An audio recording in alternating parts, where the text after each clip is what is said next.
Have you been riding for years? What is the advice you wish you had before you started? There was a great article on the ADV Rider website recently. What advice would you give yourself if you were a noob? The internet is an amazing source of info if you are new to adventure riding. But there's a problem. Often the loudest opinions come from the most narrow-minded people who actually don't know much.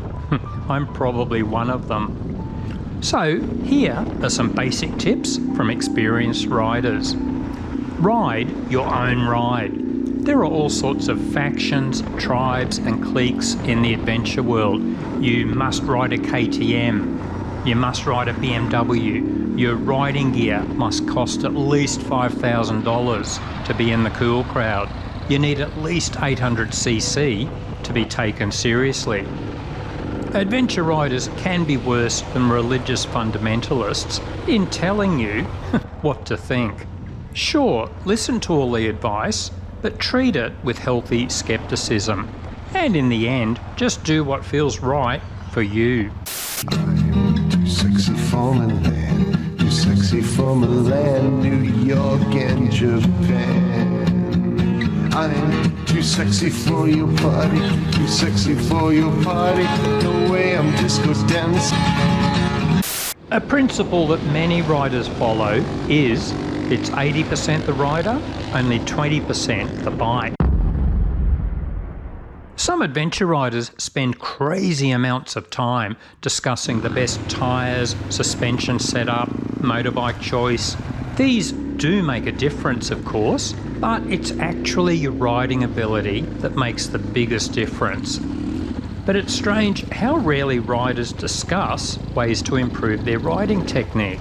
There are plenty of free training vids which are very useful if you haven't ridden on dirt roads before. Consider spending money on some rider training. Safety. Accident statistics in some countries show that middle-aged riders are now getting injured more than young riders. It seems many guys stop riding for 20 years to raise a family, then start riding again. The problem? It's easy to assume you still have those old riding skills, but you probably don't. So, ease your way in. Don't try and keep up with friends if they are experienced riders. Get decent protective gear. And again, consider some rider training, free internet resources or paid coaching. Can't touch this. Some adventure riders not only spend huge amounts of time discussing tyres, suspension and accessories, they can also spend huge amounts of cash. If you have lots of money to throw around, why not? Be the king of bling. But new riders often wonder if they are missing out if they don't spend thousands of dollars on everything. The good news? With good research, you can find decent riding gear on a budget. Older adventure bikes on the second-hand market will often be more reliable than brand new bikes. Instead of expensive GPS units, just upload a free GPS app to your phone. It doesn't have to be an expensive sport.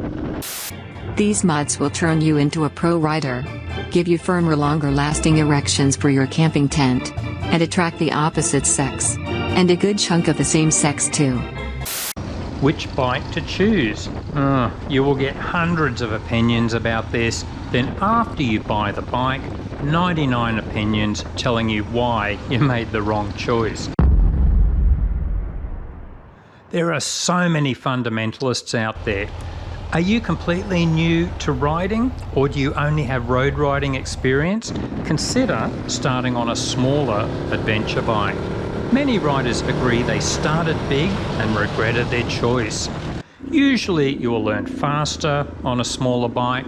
You will probably be safer. Ditto for outright horsepower. You can always upgrade when you are ready. It's interesting to see many experienced riders are opting for 250cc models for big trips. We have a basic guide to lightweight and midweight models that might be helpful. Get test rides on a few bikes if possible. In the end, the important thing is just getting out there and having fun.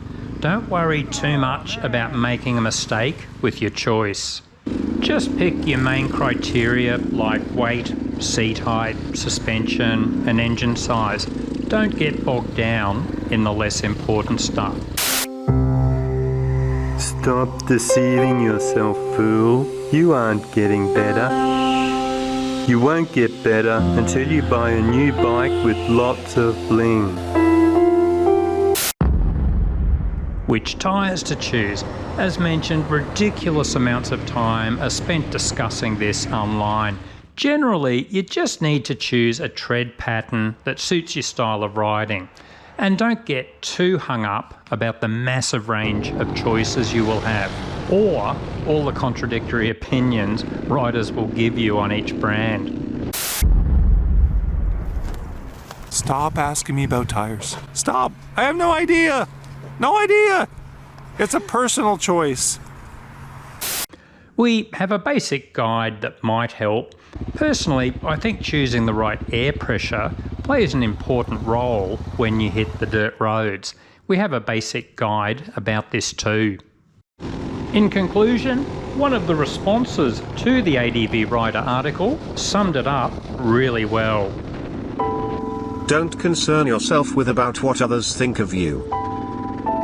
Live your life. Pursue your dreams, and be true to yourself. So, buy the bike you want. Get the gear you want. And ride to the places you want, with whomever you want. Or by yourself. Without concern for the opinions or judgment of others. I'm a model, you know what I mean, and I do my little turn on the catwalk, on the catwalk, on the catwalk, yeah, I do my little turn on the catwalk. I'm too sexy for Milan, too sexy for Milan, New York and Japan. I'm too sexy for your party, too sexy for your party.